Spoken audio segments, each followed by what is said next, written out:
Heikkinen tulee ja menee kärkeen. Tasatarkkaan peränsä Heikkinen saa Koivistoinen, Kaukola kolmospaikalla, nelostilalla Lehtinen viitospaikalla,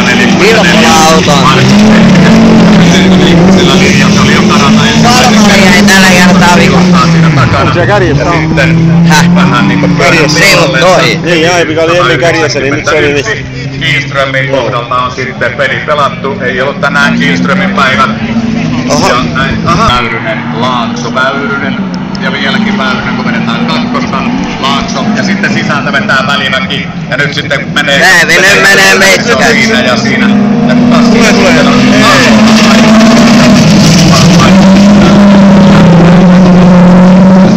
Kovaa vääntöä.